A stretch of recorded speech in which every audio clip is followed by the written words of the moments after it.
bit about Pierre, because obviously he's been through a difficult time lately off the pitch, but you played him through the middle again today, and you just showed what he means to the team, didn't it, really? Yes, I thought he was superb today. He's been training really good the last week or so. He was back to normal. He looked really committed in training, really hungry, and I think that today he had a great performance, not only for the goals, but as well for the way he worked without the ball, the amount of pressure that he put in every Leeds defender, and he set the tone for the team up top, and I'm delighted for him. He deserves it. You get asked about it almost every press conference, but playing through the middle, is that where you see him now in this team? We have the option depending on the game, depending on the opponent, depending on the areas we want to explode and make the game easier for him. So I thought that it could be a good option today, and it worked well. And just finally, Bukayo Saka again today played another fine performance. Is there any player better at his age at the moment? I don't know. He's doing really, really well. He can still get much better. He's got that room, he's got the intelligence, and he's got the desire. So his aim has to be to do better, to score more goals, to be more efficient in the final thirds, and as well a lot of things defensively that he needs to do better, improve them day by day, because he's got the ability to do that. Thank you.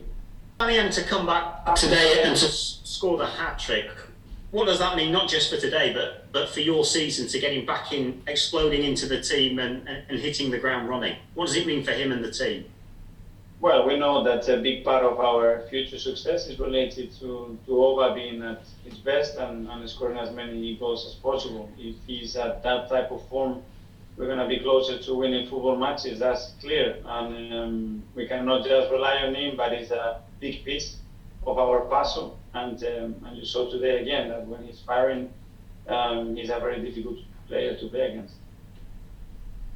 Was it a little bit dated in the second half, because it looked at one stage as though you might go on and win by 5 or 6?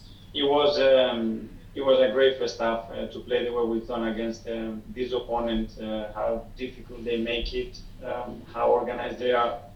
I think it was superb. At halftime I told them there is a team that can bounce back and they're not going to stop, and they're still believing in that dressing room that they can come here and beat us. That is Leeds, and what their manager inspires them. And you've seen that in the second half. They came out the blocks really quick. We scored the fourth one. We conceded from a set piece. They found a little bit of light, and they throw everything at us. And it's true. If they could have scored the second one, we could have scored 3 or 4 as well. And it became a little bit of madness. Thank you. Well done. How pleased were you with the creativity of the team in the final third? That is an area that you've been criticised for a little bit this season. Yeah, I thought it was much better. I think we were much more efficient and we were much composed. We took our time what was needed. We fake movement, we have runs in behind, we have people in the box and people arriving into the box. Our decision making was much better. And then the efficiency, just when we were hitting the last shots, many of those, they were on target, and that's the difference when you want to score goals.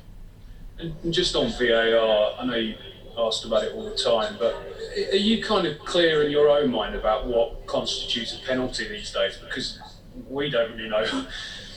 I don't know, I was looking on the TV and I thought it was a clear penalty. And considering the penalties that we have been given against, I thought, well, this is going to be a penalty, probably a red card, because it was the same decision against us. It didn't meant to be, so I don't know. I think we need some clarification there if possible. How frustrating is that lack of consistency though? It's what it is. We cannot control it. They are trying to do the job the best possible way. I understand that some decisions, they are really hard to judge even when you have the TV right in front of you. But I don't know. I think what we are saying is, okay, let's be consistent. If this is a handball, it has to be a handball here. If this is a penalty, it should be here. That's all. And then we will, I think, accept the decision. Thank you. You've obviously got a big week coming up now with Benfica and then Man City the weekend. Is there any chance of Thomas or Kieran playing in either of those games, do you know? It seems unlucky at the moment, but I don't. Probably there is one player who's got a bigger chance. It's Kieran, because probably in the next few days he can start to do some parts with the team, but I don't know how it's going to go when he gets a little bit closer to training with the group. And on that note, how pleased were you with Danny Ceballos to come in today? Because obviously to fill the void with Thomas and Granit was a big ask. Yeah, I thought he was terrific, Danny. I think to play the way he's done against these type of man marking teams, where it's really difficult to get on the ball, have some time and exploit the qualities that he had. I think overall, I think he had a really good game. Thanks for coming.